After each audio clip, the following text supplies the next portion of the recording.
Hello students, आप सभी कैसे हैं। मैं वैभव एचडी के क्लासेस से आप सभी का स्वागत है हमारी वीडियोस में। हम आज करने वाले हैं फिजिकल एजुकेशन का चैप्टर 6। आप जैसे यूनिट 6 भी कह सकते हैं। हमारी यूनिट 6 का नाम क्या है? Test and measurement. अब इस चैप्टर में हम जानेंगे टेस्ट और मेजरमेंट के बारे में। हम इसमें जानेंगे फिटनेस क्या होती है, हम कई सारे जो स्पोर्ट्स होते हैं उसमें कैसे मेजरमेंट करते हैं, कैसे खेले जाते हैं, एज ग्रुप वाइज देखेंगे। इसमें हम कई सारी चीज़ें देखेंगे। ठीक है, चलिए स्टार्ट करते हैं हमारा चैप्टर। सबसे पहले हम इस चैप्टर में जानेंगे फिटनेस टेस्ट क्या होता है। ठीक है, क्या जानेंगे?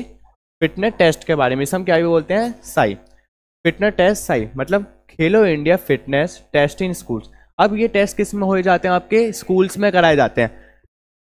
अब इसका कुछ क्राइटेरियाज होते हैं, देखते हैं।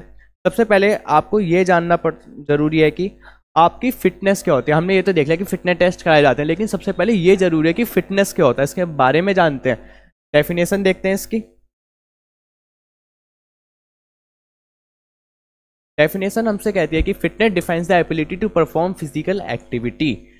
फिटनेस क्या होती है? फिटनेस का मतलब डिफाइन वो करता है कि जैसे कोई एबिलिटी, आप पे एक ऐसी एबिलिटी, आपकी क्षमता है कि आप कोई सी भी एक फिजिकल एक्टिविटी क्या कर सकते हो? परफॉर्म कर सकते हो। Fitness defines the ability to perform physical activity. समझ गए? फिटनेस डिफाइन करती है आपकी ability to perform physical activity और encompasses a wide range of ability. हम पे कई सारी एबिलिटीज होती हैं। Each ability and sport require specific set of skills. अब कई तरह की हमारी एक्टिविटीज होती हैं, स्पोर्ट्स होते हैं, जिसमें अलग अलग तरीके की हमारी स्किल्स की नीड होती है। So being fit for an activity sport does not necessary make a person fit for another. अब ये जरूरी है कि स्पोर्ट्स अगर वो वाला नहीं खेल सकते वो फिट नहीं है। आप कोई सा भी एक परफॉर्म कर सकते हो, आपको पता चल जाता है कि आपकी क्या चीज़ है। Fitness is generally divided into specific fitness categories. अब फिटनेस को हमने जनरली डिवाइड करा है, कुछ स्पेसिफिक फिटनेस कैटेगरीज बनाई गई हैं, कंपोनेंट्स बनाए गए हैं। And each can be tested and trend individually, और हम उसे इंडिविजुअली क्या करते हैं? टेस्ट करते हैं उसे। ठीक है, अब हमने से दो कैटेगरीज में क्या करा है? डिवाइड करा है। सबसे पहले एज ग्रुप लिया हमने 5 से 8 ईयर्स। 5 से 8 ईयर्स जिसका मतलब क्या हो सकता है? क्लास हमने कौन सी ले ली? फर्स्ट से थर्ड क्लास तक के बच्चे हो गए, जिसमें हम क्या कराते हैं उनका? सब इसमें फ्लेमिंगो बैलेंस टेस्ट कराते हैं, प्लेट टैपिंग टेस्ट कराते हैं, एंड बीएमआई, ये हमारा body marks index. Second age group हो गया हमारा। हमने नेक्स्ट एज ग्रुप कौन से लिया है? 9 से 18 ईयर्स। क्लास कौन सी इसमें हमने लिया? 4 से 12th क्लास। उनका हम BMI 50 meter, speed test 60 meter, अनवॉक टेस्ट, सिट एंड रीच कराते हैं। फ्लेक्सिबिलिटी टेस्ट होता है, उनका स्ट्रेंथ टेस्ट होता है, जिसमें हम उनके एब्डोमिनल पाल्सर कर्ल देखते हैं। पुशअप्स आता है फॉर बॉयज़ के लिए, मॉडिफाइड पुशअप्स होते हैं, किसके लिए? हमारे गर्ल्स के लिए होते हैं। ठीक है, चलिए बात करते हैं। सबसे पहले हम बात करेंगे किसके बारे में?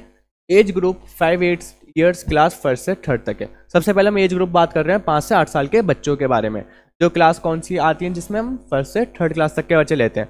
Eight primary class first and third, जो हमारी क्लास है first and third, children should acquire fundamental movement skills FMS, leaving the learning specific physical activity to later stages. हम इसमें क्या देखेंगे? हम इनकी फंडामेंटल मूवमेंट स्किल्स देखेंगे, जिसे हम FMS बोलते हैं।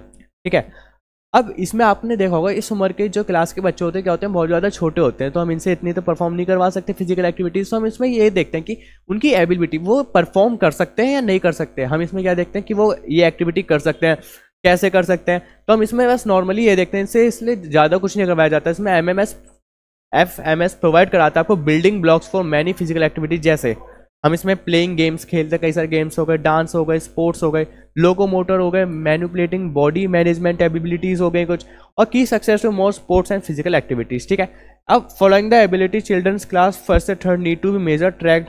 हमको मेजर और ट्रैक करना जरूरी है, उनके important controlling of the body in various situation. चलिए सबसे पहले हम उनसे करवाएंगे बॉडी कंपोजिशन के लिए, उनकी बॉडी की जांच करने के लिए उनका BMI। हम क्या निकालेंगे? उनका बॉडी मार्क्स इंडेक्स निकालेंगे। ठीक है, सेकंड उनकी कोऑर्डिनेशन चेक करने के लिए, उनकी बॉडी अच्छे से परफॉर्म कर रही है नहीं कर रही है, उनका कोऑर्डिनेशन के लिए हम क्या देखेंगे? Plate tapping test. हम क्या उनसे देखेंगे? Plate tapping test. थर्ड हम देखेंगे उनके बैलेंस, वो बैलेंस कर पा रहे हैं नहीं, तो उसके लिए हम कौन सा चेक करेंगे? Flamingo balance test. ठीक है, बात करते हैं सबसे पहले हम हमारा BMI के बारे में।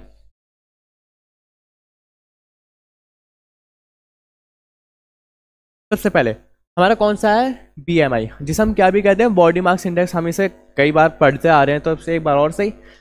Body composition refers primary to the distribution of muscular fat in the body. Body composition क्या होता है, बॉडी कंपोजिशन को हम कहते हैं प्राइमरी जो डिस्ट्रीब्यूट करता है हमारे मसल्स को, फैट को, किस में, पूरी बॉडी में, ठीक है। बॉडी साइज जैसे हमारी हाइट हो गई, लेंथ हो गई, girths are also grouped under this components, के अंदर हमारे कई कंपोनेंट्स होते हैं।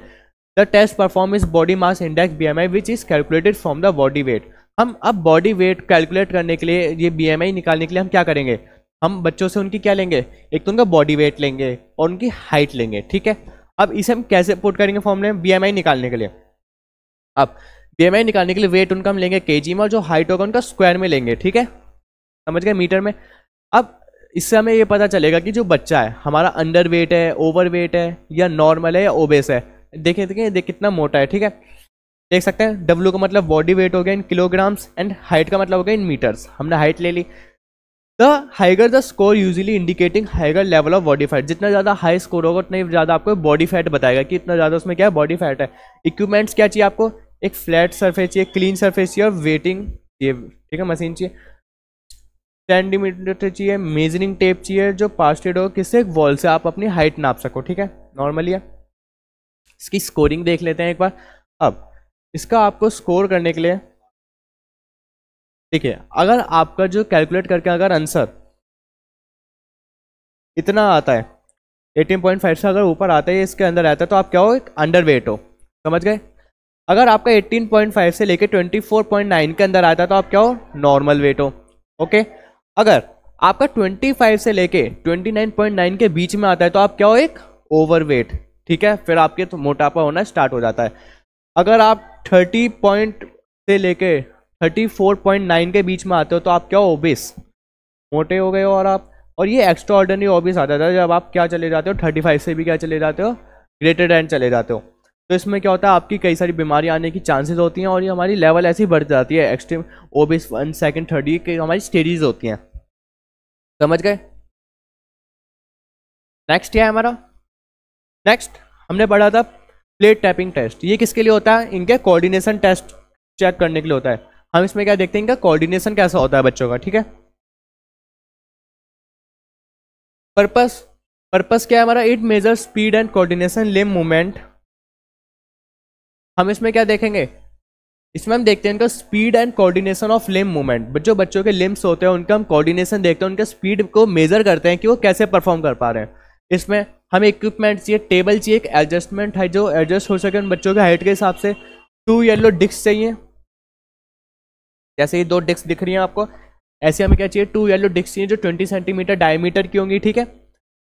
एक रेक्टेंगुलर शेप चाहिए जो 30 to 20 सेंटीमीटर होगी, जो हमारे ये बीच में है। एंड एक आपको चाहिए स्टॉप वॉच, टाइम को कैलकुलेट करने के लिए, समझ गए, ठीक है। ये इसका प्रोसीजर है। हम इसे एक वीडियो के जरिए देखते हैं एक बार ये होता कैसे है टेस्ट। लिम्ब की मूवमेंट की गति और कोऑर्डिनेशन को मापता है। इस टेस्ट को करने के लिए एक टेबल पर 20 सेंटीमीटर डायमीटर की 2 पीली डिस्क और 30 बाय 20 सेंटीमीटर आकार की एक आयत शीट की आवश्यकता होती है।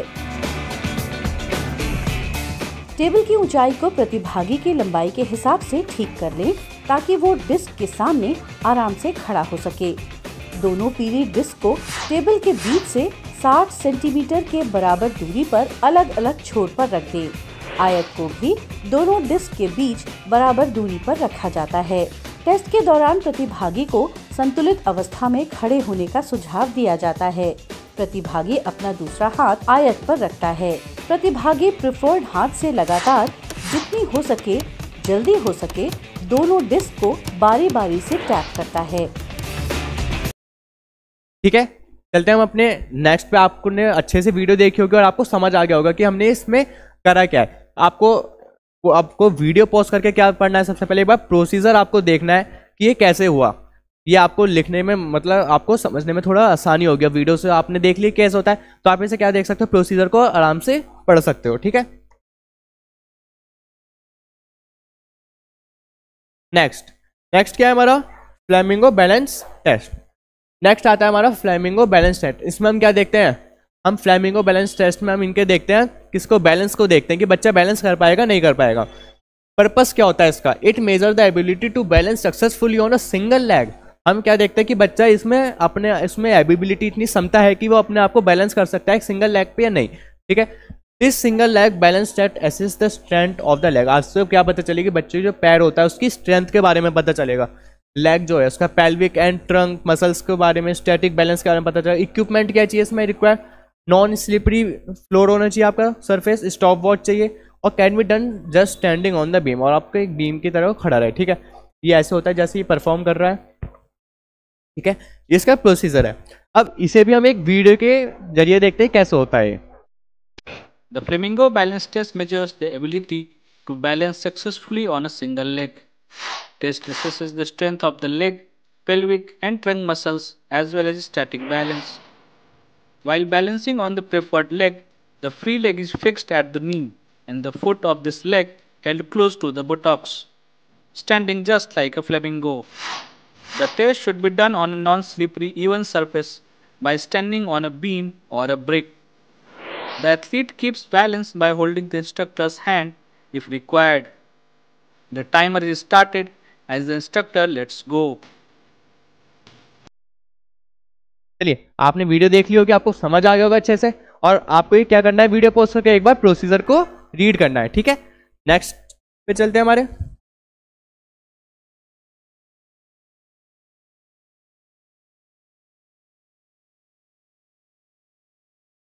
चलिए, अब आता है हमारा एज ग्रुप 9 से 18 ईयर्स। अब हमारी नेक्स्ट स्टार्ट हो चुका है। इसमें क्या है हमारा एज ग्रुप 9 से 18 ईयर्स के बच्चे।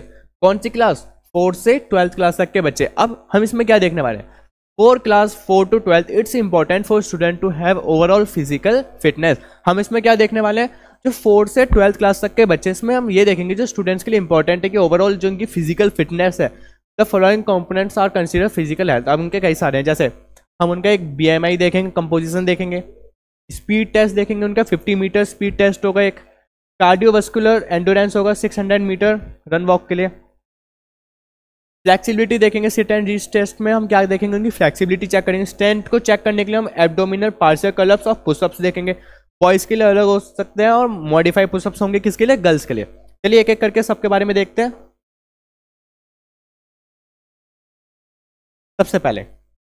सबसे पहले हमारा 50 मीटर स्टैंडिंग स्टार्ट। आपको क्या देखते हैं इसमें? हम 50 मीटर स्टैंडिंग स्टार्ट देखते हैं। इसका पर्पस क्या होता है इस एक्सरसाइज को करने के लिए? To determine test the speed. आप क्या डिटरमाइन करते हो? उनकी स्पीड को चेक करते हो। इक्विपमेंट क्या चाहिए आपको? मेजरिंग टेप चाहिए, मार्क ट्रैक चाहिए, एक स्टॉप वॉच चाहिए, ठीक है। ये इसका प्रोसीजर है। The test involve running single maximum sprint over 50 metre. आपको इसमें 50 मीटर ही दौड़ाया जाता है। उसमें आपको एकदम से क्या देखा जाता है? आपकी टेस्ट को, जो आपकी टेस्ट है वो आपकी क्या हो गई? स्पीड। उसको क्या करा जाता है? टेस्ट करा जाता है, उसको डिटरमाइन करा जाता है, ठीक है। इसको भी एक वीडियो के जरिए देखते हैं कैसे होता है ये test. Dash is to determine the acceleration and the speed of the participant. The test involves running a single sprint over 50 meters. Start from a stationary standing position with one foot in front of the other. The front foot must be behind the starting line. Participants are encouraged to not slow down before crossing the finish line. Once the participants are ready and motionless, the instructor gives the cue to start. With emphasis placed on the concept of pace. Time taken to complete the 50-meter dash for each of the participant is recorded. चलिए, आपने video देखी होगी, आपको समझ आ गया होगा। आपको क्या करना है? वीडियो पॉज करके ये प्रोसीजर को एक बार पढ़ना है, ठीक है। नेक्स्ट चलते हैं।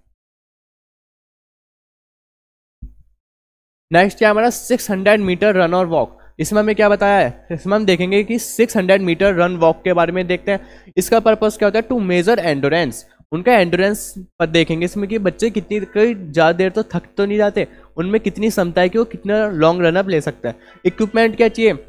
600 मीटर ट्रैक चाहिए और एक हमें स्टॉप वॉच चाहिए नॉर्मली। ये इसका प्रोसीजर है। इसे भी हम एक वीडियो के जरिए देखते हैं कैसे होता है। टेस्ट का लक्ष्य प्रतिभागियों की कार्डियोवैस्कुलर एंड्योरेंस मापना है। इस टेस्ट में 600 मीटर की दूरी की रन या वॉक की जाती है। शुरुआत करने के लिए प्रतिभागी पैर आगे करके सीधे खड़े हो जाते हैं। अगला पैर स्टार्टिंग लाइन के पीछे होता है। प्रतिभागियों को ये सुझाव दिया जाता है कि वे 600 मीटर की रन या वॉक को जल्दी से जल्दी पूरा करें। जैसे ही प्रतिभागी अपनी पोजीशन लेकर दौड़ने को तैयार हो जाते हैं, प्रशिक्षक स्टार्ट करने का संकेत देता है। भागियों को गति पर विशेष ध्यान देते हुए दौड़ने का अभ्यास करने के लिए प्रोत्साहित किया जाना चाहिए। सामान्यतः अच्छे परिणाम तभी मिलते हैं यदि प्रतिभागी पूरी दौड़ के दौरान निरंतर गति बनाए रखें और अंत में तेजी से दौड़ लगाएं। हर प्रतिभागी द्वारा 600 मीटर रन या वॉक को पूरा करने में लिए गए समय को रिकॉर्ड किया जाता है। चलिए, आपने देख ली होगी, आप वीडियो पोस्ट करके इसका प्रोसीजर जरूर पढ़ें।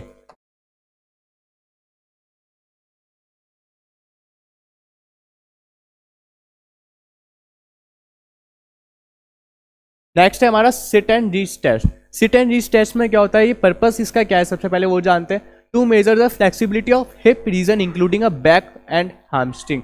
हम इसमें क्या देखते हैं, फ्लेक्सिबिलिटी चेक करते हैं किसकी, हिप रीजन की। फ्लेक्सिबिलिटी चेक कर लिया आपने हिप रीजन की, इंक्लूड किसमें आपकी हो गई, बैक इंक्लूड हो गई, एंड आपकी क्या हो गई, हैमस्ट्रिंग हो गई। इक्विपमेंट में क्या चाहिए आपको, सिट एंड रीच बॉक्स चाहिए, सिट एंड रीच बॉक्स चाहिए। प्रोसीजर है इसका, आप क्या करें, इसका एक बार प्रोसीजर रीड करें वीडियो पॉज करके। इतने हम क्या देखते हैं, एक वीडियो के साथ इसके बारे में देखते हैं होता कैसे है। ये टेस्ट प्रतिभागी के लचीलेपन का एक कॉमन मापक है। ये विशेषकर पीठ और जांघ की मांसपेशियों के लचीलेपन को मापता है। इस टेस्ट को करने के लिए एक सिट एंड रीच बॉक्स की आवश्यकता होती है। सिट एंड रीच बॉक्स की साइड्स 12 बाय 12 इंच, आगे और पीछे 12 बाय। चलिए, आपने वीडियो देख ली होगी, आपको समझ आ गया होगा, आपने प्रोसीजर भी पढ़ लिया होगा। नेक्स्ट चलते हैं।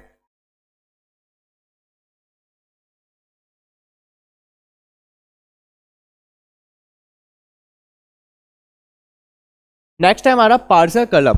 पार्सर क्लब के बारे में जानते हैं। अब इसका पर्पस क्या होता है, to test the strength and endurance of abdominal muscles. आपके एब्डोमिनल मसल्स को टेस्ट करता है। इसमें क्या टेस्ट करता है, आपकी स्ट्रेंथ और आपका एंडोरेंस। ठीक है, इसके लिए इक्विपमेंट्स क्या चाहिए आपको, आप flat clean and cushion surface, recording seat चाहिए, और ये इसका प्रोसीजर है। ये क्या है, इसका पूरा प्रोसीजर है जो आपको वीडियो पोस्ट करके आपको रीड करना है, एंड हम इसे भी एक वीडियो के जरिए देखते हैं होता कैसे है टेस्ट।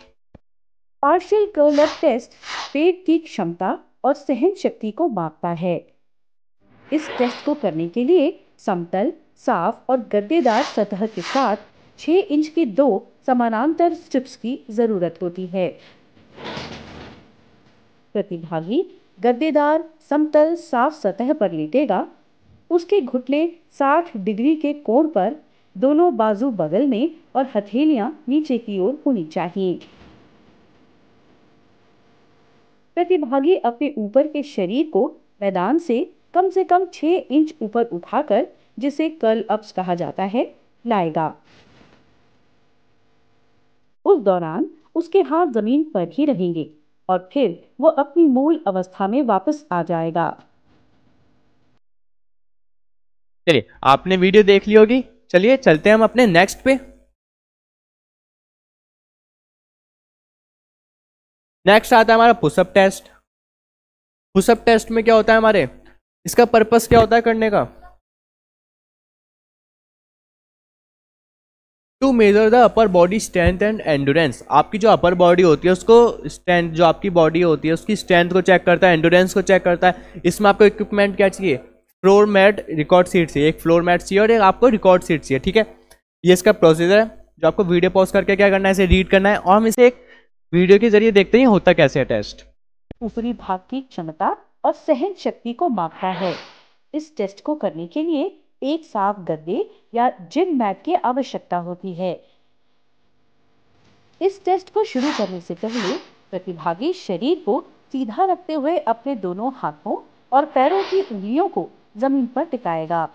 इस दौरान उसकी दोनों बाजू सीधी और कंधों की चौड़ाई के बराबर रहेंगी।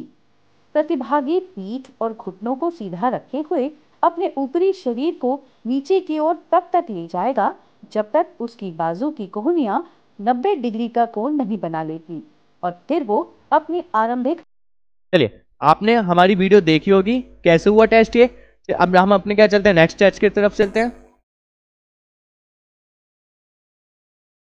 अब आपको ये याद रखना है कि पुशअप्स हमारे क्या हो सकते हैं, 2 तरीके के हो सकते हैं। हमने देखा एक तो हमारे क्या आते हैं पुशअप्स नॉर्मल थे जो बॉयज़ के लिए होते हैं, जिसमें आपको देखो बिल्कुल स्ट्रेट है, क्या इसमें जो इसकी पोजीशन बिल्कुल स्ट्रेट है। एंड जो गर्ल्स के लिए होते हैं वो हमारे क्या होते हैं, पुशअप्स थोड़े मॉडिफाई होते हैं। आपने देखा होगा इसमें इन्होंने अपनी नीज को क्या कर रखा है, इन्होंने सपोर्ट ले रखा है, ठीक है। अब इसका पर्पस क्या है, to measure the upper body, उसकी अपर बॉडी को क्या करना है हमें, मेजर होता है इसमें। इक्विपमेंट भी हमें इसमें क्या चाहिए, सेट एंड रिच बॉक्स चाहिए, क्या चाहिए, सेट एंड रिच बॉक्स चाहिए, इस सेट है, ठीक है।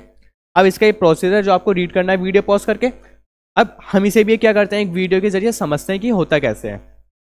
लड़कियों के लिए मॉडिफाइड पुशअप को शुरू करने के लिए प्रतिभागी पैरों की जगह दोनों घुटनों को जमीन पर रखेंगे। इसके अलावा बाकी सारी प्रक्रिया बालकों के समान रहती है। चलिए आपने वीडियो देख ली होगी, तो चलते हम अपने नेक्स्ट पेज पे। अब बात करते हैं हम third, measurement of cardiovascular fitness. अब हम किसके बारे में जानेंगे, अब आ चुका है हमारा मेजरमेंट ऑफ कार्डियोवास्कुलर फिटनेस के बारे में। अब जानते हैं हम अपने इस टॉपिक के बारे में, ठीक है, ठीक है। देखते हैं अब जो ये वाला टॉपिक है आपका, इसी ईयर आपका क्या हुआ है, एड ऑन हुआ है 2024 में, ठीक है, इसलिए इंपॉर्टेंट टॉपिक है कार्डियोवास्कुलर फिटनेस। अब हम किसके बारे में बात करेंगे, हम कार्डियोवास्कुलर फिटनेस के बारे में बात करेंगे। अब कार्डियोवास्कुलर होती क्या है, cardiovascular fitness refers to the ability of our heart, lungs and organs to consume, transport and utilise oxygen. अब कार्डियोवास्कुलर फिटनेस हम किसे कहते हैं, हम इसे कहते हैं कि एबिलिटी ऑफ अवर हार्ट। हम इसमें क्या देखते हैं, हम अपनी क्षमता देखते हैं किसके, हार्ट की, लंग्स की और ऐसे ऑर्गन्स की जो कंज्यूम करते हैं और ट्रांसपोर्ट और यूटिलाइज करते हैं किसको, ऑक्सीजन को। आपने रेस्पिरेशन में देखा होगा हमारा किसका मेन रोल रहता है, हमारा हार्ट का रहता है, और लंग्स का क्या रहता है, वाइटल रोल निभाते हैं किसमें, हमारे रेस्पिरेशन में। तो हम इसी को इसमें देखेंगे कार्डियोवास्कुलर में। And the maximum volume of oxygen our body can consume and use in our VO2 max. और जितना हमारा बॉडी मैक्सिमम ऑक्सीजन क्या कर सकते हैं, कंज्यूम कर सकते हैं, हम उसे क्या बोलते हैं, VO2 मैक्स बोलते हैं, ठीक है, वॉल्यूम ऑफ कंज्यूम, ठीक है, volume of oxygen consume maximum, ठीक है। व्हेन वी एक्सरसाइज रेगुलरली, अब जब हम एक्सरसाइज रेगुलर करेंगे तो हमारे क्या होगा, हमारे जो हार्ट है, लंग्स है, उनकी एफिशिएंसी क्या होगी, बढ़ेगी। उसकी वजह से हम क्या कर पाएंगे, ज़्यादा ऑक्सीजन कंज्यूम कर पाएंगे। आपने देखा होगा जब लोग कभी खेलने जाते हैं काफ़ी दिनों बाद, जैसे आप ले लीजिए एक एग्जांपल कि हम कई दिनों बाद मैं फुटबॉल खेलने गया, क्योंकि मैं तो खेलता नहीं हूँ, लेकिन जब मैं फुटबॉल खेलने लगा तो मैंने क्या महसूस करा कि मुझे थकान होने लगी, मुझे सांस चढ़ने लगी, मुझे क्या लगी, अब मेरे पे नहीं खेला जा रहा क्योंकि मैं थक गया बहुत जल्दी। अब ये किसकी वजह से हुआ, ये कार्डियोवास्कुलर एक्टिविटीज़ में कुछ दिक्कत थी, उसकी वजह से हुआ कि मैं तो रेगुलर एक्सरसाइज करता नहीं हूँ, इसलिए जो मेरी कार्डियो मतलब मसल्स हैं, वो कार्डियोवास्कुलर हेल्थ है मेरी कैसी है, वो खराब है। इसलिए हमें क्या करनी चाहिए, डेली एक्सरसाइजेस करनी चाहिए, जिसकी वजह से हमारी क्या हो सके, हार्ट और लंग्स एफिशिएंटली काम कर सकें, ठीक है। We can increase our cardiovascular fitness as our heart becomes more efficient and pumping blood and oxygen to the body. अब जब हम एक्सरसाइज रेगुलरली करेंगे तो क्या होगा, उससे हमारी इंक्रीज होगी कार्डियोवास्कुलर फिटनेस एंड, और जो हमारा हार्ट है बिकम होगा क्या, मोर एफिशिएंट, और अच्छे से क्या कर पाएगा, काम कर पाएगा, ब्लड पंप कर पाएगा एंड क्या कर पाएगा, हमारी अच्छे से बॉडी को पूरी ऑक्सीजन दे पाएगा, ठीक है। And the body becomes more efficiently eight using that oxygen. अब जब बॉडी उस ऑक्सीजन को यूज करेगी तो और हमारी बॉडी क्या कर पाएगी, मोर एफिशिएंट वर्क कर पाएगी और अच्छे से क्या कर पाएगी, काम कर पाएगी, ठीक है। इतना ही था बस इस टॉपिक में। नेक्स्ट टॉपिक पे चलते हैं। नेक्स्ट अब आता है हमारा हार्वर्ड स्टेप टेस्ट। अब हार्वर्ड स्टेप टेस्ट क्या होता है, अब ये कार्डियोवास्कुलर जो हम फिटनेस पढ़ा था, अब उसको कैलकुलेट करने के लिए अब इसके लिए एक टेस्ट बनाया गया था। तो ये किसने बनाया था, हमारा हार्वर्ड स्टेप टेस्ट है, इनका नाम था। The purpose of this test to predict अब हमारी एरोबिक फिटनेस। इसमें क्या देखी जाती है, हमारी एरोबिक फिटनेस देखी जाती है using a simple test with minimal equipment. एक सिंपल सा टेस्ट होता है, मिनिमल इक्विपमेंट में क्या हो जाता है, इसका आसानी से टेस्ट हो जाता है। इक्विपमेंट रिक्वायर्ड क्या होता है, स्टेप और प्लेटफॉर्म। आपको क्या करना है, स्टेप्स यूज करने होते हैं अपने, प्लेटफॉर्म चाहिए आपको 50.8 सेंटीमीटर हाई, और एक स्टॉप वॉच चाहिए, एक मेट्रोनॉम और कैडेंसिंग टेप चाहिए। ये हमारी जो हर्ट्स की बीट होती है उनको कैलकुलेट करने में काम आती है वाली मशीन, ठीक है।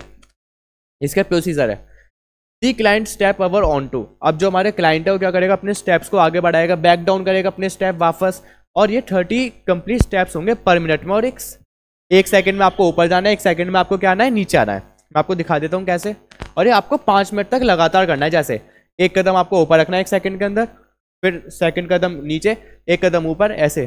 ठीक है, आपको दिख गया। ये आपको कैसे करना है, 5 मिनट के अंदर आपसे जितने हो सकते हैं आपको ये करना है कि आपको, आप जैसे मान लीजिए आपने 1 सेकंड के अंदर ऊपर पैर रखा, 1 सेकंड में आपने नीचे, फिर 1 सेकंड बाद ऊपर, 1 सेकंड नीचे। ठीक है, आगे क्या लिखा है, अब अंटिल कब तक करना है, एक्सॉशन तक करना है। अब आप सर कहोगे कि एक्सॉशन क्या होता है हमारा, एक्सॉशन का मीन्स होता है, exhaustion defined as when the client can not maintain the stepping rate for 15 continuous second. और जब 15 कंटिन्यूअस सेकंड तक जब कोई क्लाइंट हमारा इसे मेंटेन नहीं कर पाता, या आप, इतनी सी बड़ी बात है कि 5 मिनट तक आप करोगे तो ये थक तो जाओगे आप थकोगे नहीं तो क्या होगा, अगर जब आप थक जाओगे, जिस पर्टिकुलर पॉइंट पर आप थक जाते हो, जब आप नहीं कर पाते तो आप उसे क्या बोलते हैं, एक्सॉशन बोलते हैं। एक्सॉशन करते समय फिर हमें क्लाइंट को क्या करना पड़ता है, इमीडिएटली सिट डाउन करवाना पड़ता है। कंप्लीटेशन ऑफ, जब टेस्ट हमारा पूरा हो जाता है उसे बिठा दिया।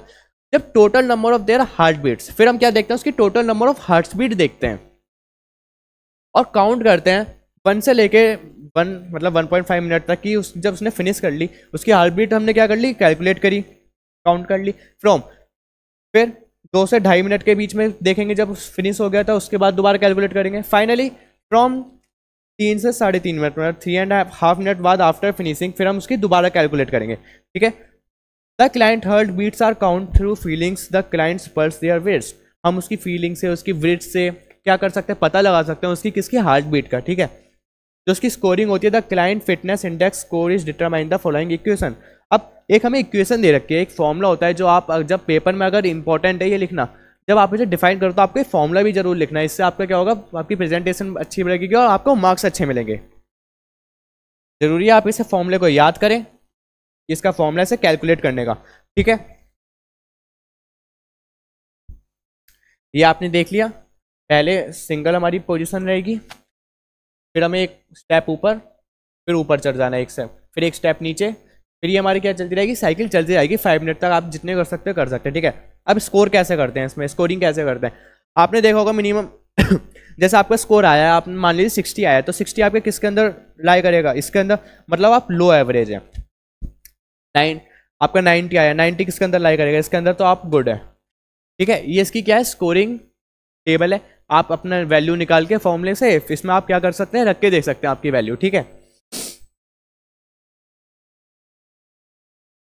अब ये एक छोटा सा टॉपिक है, इसे और देख लेते हैं। बॉडी मेटाबॉलिक रेट, हम इसे क्या बोलते हैं, बीएमआर बोलते हैं, बॉडी मेटाबॉलिक रेट। अब इसके अंदर क्या होता है, जानते हैं बॉडी मेटाबॉलिक रेट के बारे में। ठीक है, अब इसके अंदर बॉडी मेटाबॉलिक रेट के अंदर होता है कि हम बेसल मेटाबॉलिक रेट भी बोलते हैं, BMR is the number of calories our body need to accomplish its most basic basal life sustaining functions, जैसे ब्रीदिंग के, सर्कुलेशन। अब जो हमारा बीएमआर होता है, इस बीएमआर हम कहते कैसे हैं, बीएमआर है नंबर ऑफ कैलोरीज, हम कितनी इनटेक कर रहे हैं, जितनी हमारी बॉडी को जरूरत है हम उतनी तो कैलोरी इनटेक करेंगे। बीएमआर के अकॉर्डिंग हमें इतनी कैलोरीज क्या करनी चाहिए, इनटेक करनी चाहिए कि जितनी हमारी बॉडी को नीड हो। जैसे हम कुछ फंक्शंस कर सकें, जैसे breathing, circulation, nutrient processing, cell production. Around 60 से 75% जो हमारी अवर डेली कैलोरीज होती हैं बर्न हो जाती हैं इन प्रोसेस के थ्रू। ठीक है, इट इज द रेट, एक ऐसा रेट है जिसमें once metabolism when walking up in the morning after fasting during sleep, ये कब तक चलता रहता है, आपके उठने से लेके रात के सोने तक। ठीक है, the BMR is enough energy for the brain, जो बीएमआर होता है, अगर आप इसके अकॉर्डिंग क्या कर रहे हो, आप कैलोरीज इनटेक कर रहे हो, तो ये इनफ है आपकी एनर्जी के लिए कि आपकी ब्रेन को काम करता है, सेंट्रल नर्वस सिस्टम को पूरा एनर्जी देता है, एंड हार्ट को, किडनीज को, लिवर्स को, लंग्स को, मसल्स को, सेक्स ऑर्गन्स को, and skin to function properly. इससे आपके क्या कर सकते हैं, जितने सारे आपके फंक्शंस हैं आप क्या करते हैं, प्रॉपर्ली वर्क करते हैं आपके किसके अकॉर्डिंग, जब आप कैलोरीज टेक कर रहे हो, बीएमआर के अकॉर्डिंग। ठीक है, in fact their BMR is usually faster to accommodate for extra fat. और अगर आप बीएमआर के थ्रू अकॉर्डिंग कैलोरी कर रहे हो तो आपकी अच्छे से फास्ट क्या होती है, फैट क्या होता है, लॉस होता है। ठीक है, for their body to work harder to perform the normal body, और आपके नॉर्मल बॉडी जो फंक्शंस करती है ना, उसके अगर आप अकॉर्डिंग टू बीएमआर चल रहे हो, कैलोरीज इनटेक कर रहे हो, तो आपकी जो बॉडी है वर्क हार्डर करेगी, किसके अकॉर्ड, कंपेरिजन में नॉर्मल टू जो भाई नॉर्मल बॉडी होती है उसके अकॉर्डिंग में आप क्या करोगे, बहुत ज़्यादा अच्छे से काम करोगे। बिल्डिंग लर्न मसल्स, आपकी अच्छी मसल्स इंक्रीज होंगी बीएमआर के थ्रू। But there is limit for man और वुमेन, लेकिन कुछ लिमिट्स होती हैं मैन के लिए और वुमेन के लिए। As to how much learn lean muscles mass can be built, some supplements, कुछ लोग क्या करते हैं सप्लीमेंट्स लेते हैं जिसकी वजह से इंक्रीज हो जाता है BMR, but also only for limit, लेकिन लिमिट में नहीं। कुछ सप्लीमेंट ऐसे भी होते हैं जो क्या होते हैं आपके लिए हानिकारक होते हैं और हार्मफुल होते हैं, उनके कई सारे सीरियस साइड इफेक्ट्स पड़ सकते हैं। ठीक है, समझ गया बीएमआर क्या होता है। बीएमआर एक नॉर्मली वही था कि इसके अकॉर्डिंग आपको क्या करनी पड़ती है, कैलोरीज इनटेक करनी होती है जितनी आपकी बॉडी को नीड होती है फंक्शंस को परफॉर्म करने के लिए। अब बीएमआर कैलकुलेट करने के लिए एक हमारा फॉर्मूला है, ठीक है, देख लेते हैं इसे। बीएमआर किसके लिए, सबसे पहले मेंस के बारे में देख लेते हैं। 10 की मल्टीप्लाई वेट केजी में करना है आपको, प्लस करना 6.25 मल्टीप्लाई हाइट सेंटीमीटर में लेनी है आपको, माइनस कर देना 5 इंटू एज आप ईयर्स में लेना, प्लस कर देना उसमें 5, आपका क्या निकल के आ जाएगा, बीएमआर निकल के आ जाएगा। समझ गए। ऐसी बीएमआर वुमेन का देखते हैं। 10 की मल्टीप्लाई करनी है आपको वेट में केजी, ठीक है, प्लस करना 6.25 मल्टीप्लाई हाइट सेंटीमीटर में, माइनस कर देना 5 इंटू एज ईयर्स माइनस 16, आपका क्या निकल जाएगा बीएमआर, वुमेन का बीएमआर निकल के आ जाएगा। ठीक है, फॉर्मूला याद हो गया, इसका पेपर में लिख सकते हैं और अच्छा होगा, तो आप इस फॉर्मूले को याद करें। ठीक है, अब हम किसके बारे में देखेंगे, अब हम बात करेंगे Rikli and Jones test for senior citizen. हमने अभी सबके बारे में पढ़ा, बच्चों के बारे में पढ़ा, हमने टीनेजर एडल्ट्स के बारे में देखा, लेकिन अब हमें उनके बारे में भी तो सोचना है, सीनियर सिटीजन के बारे में, तो उनके लिए भी हमने क्या बनाए गए हैं, कई सारे टेस्ट बनाए गए हैं, उनके बारे में भी अब बात करते हैं। अब जो रिकली एंड जॉन्स टेस्ट होता है ना, अब वही सीनियर सिटीजन के लिए बनाए गए हैं कई सारे, जैसे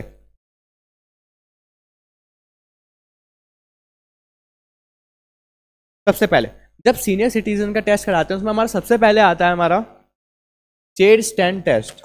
इस कौन सा है हमारा चेयर स्टैंड टेस्ट। इसके अंदर होता क्या है, इसका पर्पस देखते हैं सबसे पहले, to measure the lower body strength. हम इसमें सीनियर सिटीजन की क्या देखते हैं, जो लोअर बॉडी होती है उनकी स्ट्रेंथ को देखते हैं कि उनको लोअर बॉडी अच्छी से परफॉर्म कर पा रही है, नहीं कर पा रही फंक्शन। इक्विपमेंट क्या चाहिए आपको चेयर विद द स्ट्रेट, आपको एक चेयर चाहिए जो बिल्कुल स्ट्रेट हो। आप जैसे देख पा रहे हो, आपको इनके हाथ कैसे करवाने हैं, ऐसे करवा देना है जिससे वो करना पाए, और आपको एक बार सिट डाउन करवाना है, एक बार अप करवाना है, डाउन अप। और ये procedure, place the chair against the wall otherwise stabilize subject in the middle of the their apart flat on the arms be cross close to the chest from the sitting subject. And आपको कितनी देर के अंदर करवाना है, ये लिखा हमारा, then completely back down and there is repeated 30 second. आपको 30 सेकंड तक क्या करवाना है, रिपीट करवाना है, और आपको काउंट करना है इन्होंने total numbers of sit down up down कितने करे। ठीक है, count the total number of complete chair stand up and down equals 1 stand. ठीक है, और आपको ये अच्छा होगा इसकी फिर स्कोरिंग आती है। आपको नॉर्मली पेपर में क्या लिखना है, पर्पस, इक्विपमेंट, प्रोसीजर। अगर आप डायग्राम बना सकते हो तो और अच्छी बात है, स्टिक डायग्राम बनाओ तो वो तो और ज़्यादा अच्छी बात है, ईजी हो जाता है और आप अच्छे से बना भी पाते हो। समझ गए। इसमें आपको प्रोसीजर, इक्विपमेंट और पर्पस क्या करना है, पेपर में लिख के आना है। स्कोरिंग लिखने की आपको कोई ज़रूरत नहीं है। ठीक है, बस इतना सा लिखें इसे। नेक्स्ट आता है हमारा arm curl test. Arm curl test क्या होता है, जैसे कि आप देख पा रहे हैं, पर्पस क्या होता है, पहले पर्पस देखते हैं। To measure the upper body, to measure the upper body strength and endurance. हम इनके इसमें क्या देखते हैं, एंडोरेंस देखते हैं और अपर बॉडी की स्ट्रेंथ देखते हैं। जैसे हमने क्या देखा, इक्विपमेंट क्या चाहिए, 5 pound weight for women. Women के लिए कितना वेट लेंगे हम, 5 पाउंड, एंड 8 पाउंड किसके लिए लेंगे, मेंस के लिए। समझ गए। चेयर लेंगे without arms and stop watch चाहिए हमें, विदाउट हैंड स्टैंड वाली लेंगे। इसमें क्या देंगे, हाथ में डंबल दे दिया, आप डायग्राम में देख पा रहे हैं। उन्हें क्या करना है, ऐसे नॉर्मली चेयर पे क्या करना है, बैठ के आराम से करना है। प्रोसीजर क्या है, the arm must fully bent, और जो आर्म होंगे फुल्ली बेंट होंगे, then fully straight and the elbow. The protocol for the upper test describe the administration, the lower must touch the tested hand for biceps cut and repeat is section as many time as per possible within 30 second. 30 second के अंदर आप जितनी बार इसे कर सकते हो इतनी अच्छी बात है, और उसी के आपसे क्या होती है, आपकी स्कोरिंग होती है। इसमें भी आपको पर्पस याद करना है, इक्विपमेंट देखना है, प्रोसीजर देखना है, और नॉर्मली आप स्टिक डायग्राम बना पाए तो और अच्छी बात है। इसका डायग्राम आप बना देंगे तो ये और क्या होगी, आपके लिए अच्छी बात होगी, आपका अच्छा लगेगा आंसर। ठीक है, ये क्या था हमारा आर्म कर्ल टेस्ट था। नेक्स्ट है हमारा chair sit and rich chest. हमने पहले भी एक सिट एंड रिच चेस्ट देखा था, उसमें हमें टेबल चाहिए होती थी, लेकिन इसमें क्या चाहिए, हमें नॉर्मली चेयर चाहिए, क्योंकि सीनियर सिटीजन्स के लिए हमें बिठा के कराना होता है। इसमें क्या देखते हैं, पर्पस क्या था, to measure the flexibility of lower body. हम इसमें देखते हैं कि जो हमारी लोअर बॉडी है उसमें फ्लेक्सिबिलिटी चेक करी जाती है उसकी। इक्विपमेंट क्या चाहिए, एक रूलर चाहिए, स्केल चाहिए हमें, चेयर चाहिए स्ट्रेट बैक अप्रोक्सीमेटली अप्रॉक्स कितनी चाहिए, 44 सेंटीमीटर हाइट की सेटो एंड रीच टेस्ट प्रोसीजर हो, ठीक है। अब देखो कैसे करते कैसे क्या करेंगे हम। इसमें जो डायग्राम आप देख रहे हो इसमें क्या होगा, इनके जो हैंड है उसको टो तक टच करवाना होता है, जितना हो सके उतना क्या करना है, हमें टो तक ले जाना है हाथ। अब जो इनका गैप बचता है उसको आपको क्या करना है, रूलर से मेजर करना है और वो आपको लिख लेना है। जितना ज़्यादा रूल वो बचेगा उतनी ज़्यादा अच्छा नहीं माना जाता, जितना ज़्यादा अगर आपने टो को छू कर दिया तो आपके लिए अच्छी बात है। प्रोसीजर ये रहा इसका। इसमें भी आपको क्या देखना होता है, और आपको जब टो को टच कराना होता है तो आपको 2 सेकंड तक उन्हें होल्ड डाउन कराना होता है, समझ गए। ये इसका पर्पस है, इक्विपमेंट और इसका प्रोसीजर देख सकते हैं आप, ठीक है। पर देख लीजिए, आपने देख लिया होगा, ठीक है। चलते हैं नेक्स्ट पेज पे।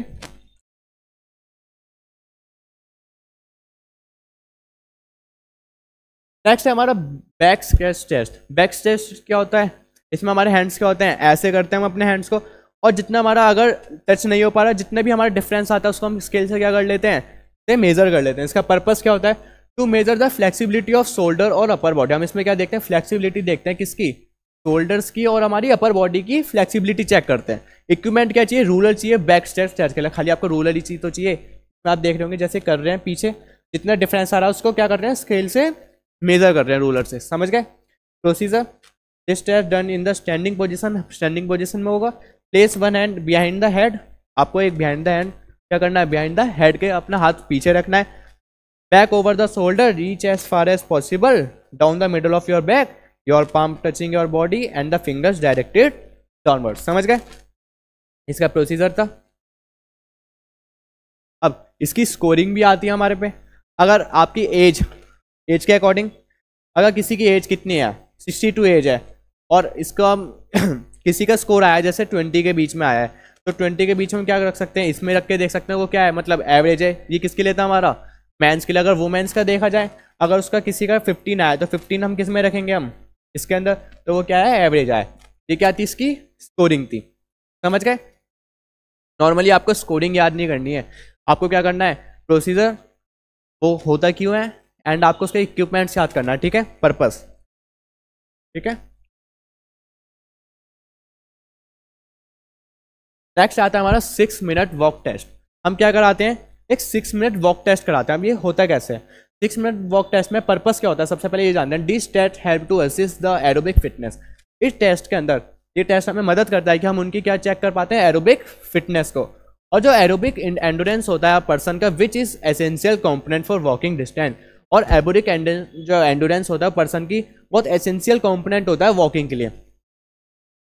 और stair climbing, shopping and स्टेसिंग एंड एक्सेट्रा। इक्विपमेंट क्या चाहिए हमें, मेजरिंग टेप चाहिए और एक स्टॉप वॉच चाहिए, ठीक है। Procedure, walking distance course marked होता है आपका 45.72 मीटर 50 यार्ड्स में होता है। एक रेक्टेंगुलर एरिया होता है 20/5 यार्ड्स का, 20 का और 5 यार्ड्स का।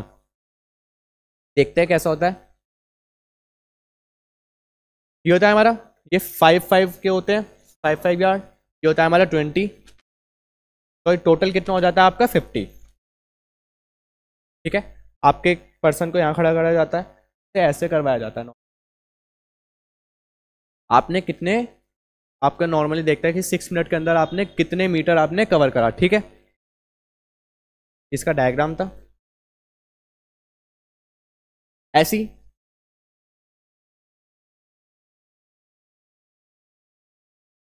नेक्स्ट है हमारा 8 foot up and go test. 8 foot up and go test के अंदर क्या होता है, इसका पर्पस होता है this test measure the speed, agility and balance while moving. अब पर्पस क्या है इस टेस्ट का, स्पीड चेक करना, एगिलिटी तो आप समझ गए होंगे, जितना आप थक जाते हैं, आप में कितनी एनर्जी अभी बाकी बची है, एंड बैलेंस करते हैं व्हाइल मूविंग। इक्विपमेंट क्या चाहिए, स्टॉप वॉच चाहिए, स्ट्रेट बैक होनी चाहिए, फोल्डिंग चेयर होनी चाहिए about 17 inch by 44 inch height की, कॉर्न मार्कर चाहिए, मेजरिंग टेप चाहिए, और एरिया क्लियर चाहिए और ऑब्स्टिकल चाहिए। इसका प्रोसीजर आप इसमें क्या देखा है, आपको टेबल पे बिठा दिया जाएगा, एक कॉर्न रख दिया जाएगा, कितनी फीट पे, हमें कितना साइज दिया गया है इसमें,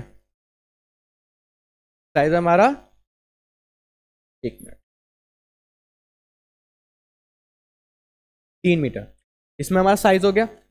आप यहाँ बैठा दिया जाएगा, आपको कौन तक जाना है, उठ के वहाँ से एक राउंड लेके फिर चेयर पे बैठना है, दोबारा टेबल पे ऐसे जाना है, फिर ऐसे बैठना है। आपको ऐसे क्या करना है, राउंड अप करने, और आपको अपने स्कोरिंग के हिसाब से आपको देख लेना आपने कितने सेकेंड्स में, कितने मिनट में आपने क्या करा है, कंप्लीट करें। इसका प्रोसीजर था, देख सकते हैं आप। चलिए नेक्स्ट चलते हैं। अब आता है हमारा जॉनसन मैथनी टेस्ट मोटर एडुकेबिलिटी। अब हम इसमें क्या देखेंगे, अपनी मोटर एडुकेबिलिटी के अकॉर्डिंग टेस्ट देखेंगे। ये किसने दिया, हमारे जॉनसन मैथनी ने।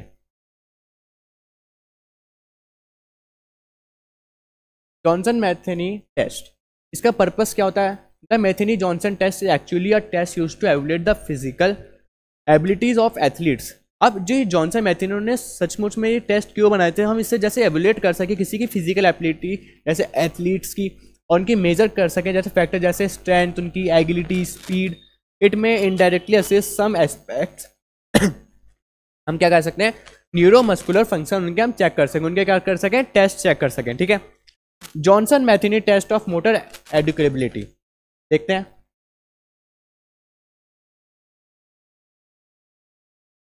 These tests contain 4 motor stunts given below।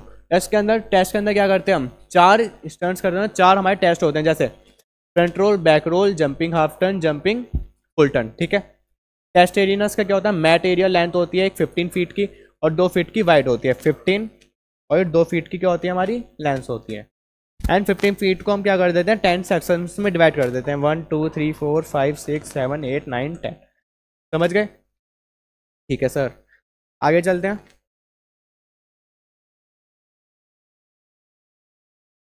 सबसे पहले आता है हमारा फ्रंट रोल।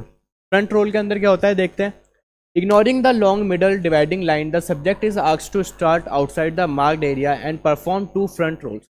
हम इसमें क्या करते हैं, फ्रंट रोल आगे की तरफ देखते हैं। आप फ्रंट रोल क्या होता है, आप राउंड करते हैं आगे की तरफ, 1 up to 7.53 wide centre line में खड़ा होता है, other in the second half 7.5 में। The subject is to perform rolls without touching the limits reaching zeros mentioned above. एक बार से हम क्या देखते हैं, वीडियो के जरिए देखते हैं कैसे होता है एक बार।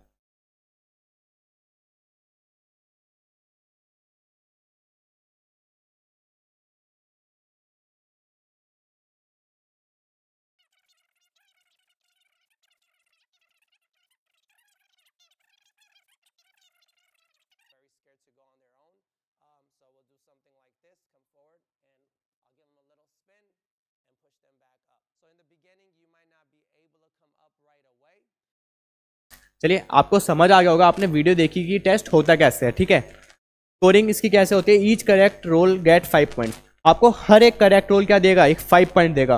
आपने एक करेक्ट रोल करा, आपको 5 पॉइंट मिले, हैंस मैक्सिमम 10 पॉइंट्स मिलते हैं इसमें। 2 points are deducted for over reaching side. अगर आप ओवर रीचिंग लाइन पर जाते हो तो आपको 2 पॉइंट्स क्या कर लेंगे, डिडक्ट कर लेंगे। राइट और लेफ्ट ईच रोल पे 1 पॉइंट डिडक्ट होगा आपका अगर चले जाते हो तो। Reach the end limit or each roll hands full 5 points and deduct when the subject fails to perform the true front roll। अगर वो true front roll नहीं कर पाता तो उसके 5 points ही क्या कर देते हैं, डिडक्ट कर देते हैं। बैक रोल, चलिए एक बार बैक रोल पढ़ने से पहले उसे देख लेते हैं होता कैसे है।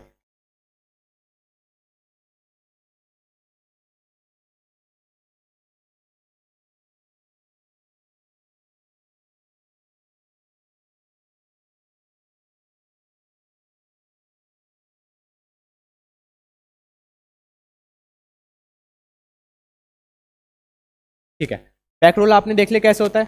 The test is similar to front roll, ये लेकिन होता तो सिमिलर फ्रंट रोल की तरह, लेकिन इसमें हम क्या करते हैं, बैक रोल करते हैं। Both in performing scoring the subject is to start outside the mark chart area, perform 2 back rolls in the 2 feet lane area. इसमें क्या करेंगे, हम आगे की तरफ रोल हो रहे थे, आप इसमें क्या करेंगे, बैक रोल में बैक रोल होंगे, बैक फ्रंट हो गए। ठीक है, ये आपने देख लिया होता कैसे है वैसे। नेक्स्ट हमारा क्या है, जंपिंग हाफ टर्न। हमें क्या करना है, जंपिंग हाफ टर्न करना है, मतलब जंप एंड हाफ टर्न। अब इसे पहले एक बार पढ़ने से पहले वीडियो के जरिए देखते हैं होता कैसे है।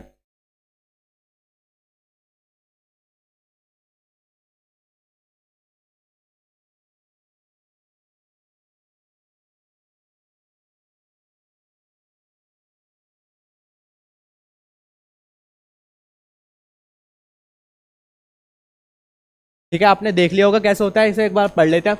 This subject is asked to start feet on first 3 line.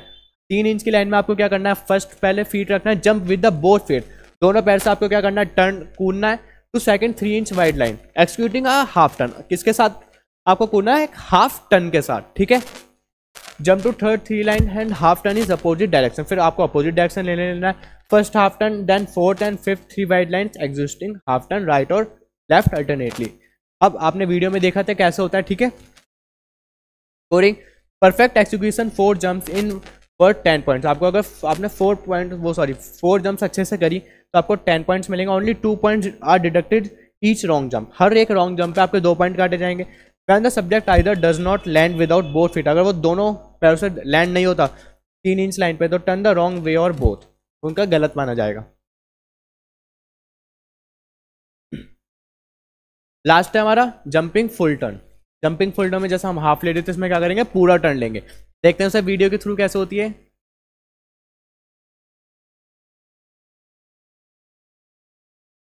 चलिए, आपने वीडियो देख ली, अब इसे और अच्छे से हमें समझने में मदद मिलेगी। The subject is asked to start with the feet outside the mark area about the centre of lead. He she required to jump without feet together. आपको जंप करनी है फीट के साथ टुगेदर सेकंड रेक्टेंगुलर स्पेस में। Executing full turn, जब आप full turn लोगे तो बॉडी आइदर राइट और लेफ्ट, आपकी राइट और लेफ्ट हो सकती है। Continue jumping to alternate rectangular space, आपको कंटिन्यू करनी है। एंड एक्सिक्यूट करना है फुल टर्न, रोटेट करनी है अपनी बॉडी को सेम डायरेक्शन में, लैंड करना है आपको बोथ फीट के साथ हर समय। स्कोरिंग कैसे होती है, परफेक्ट एग्जीक्यूशन में आपको 5 जंप्स पर 10 पॉइंट्स। आपको 5 जंप्स कितने देंगे, 10 points. 2 points are deduct the हर एक फेल पे। बैलेंस लैंडिंग करनी है, बोथ फीट टर्न होने चाहिए, far away over step the squares, ठीक है। ये क्या था, हमारे चारों हमने पढ़ लिए। ये क्या होता है, हमारा चैप्टर यहीं पे खत्म हो जाता है। हम अपनी नेक्स्ट वीडियो में बहुत जल्द क्या करेंगे, यूनिट 7 कवर करेंगे, चैप्टर 7 बायोकेमिकल, ठीक है।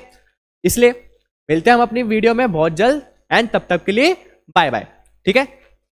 चलिए।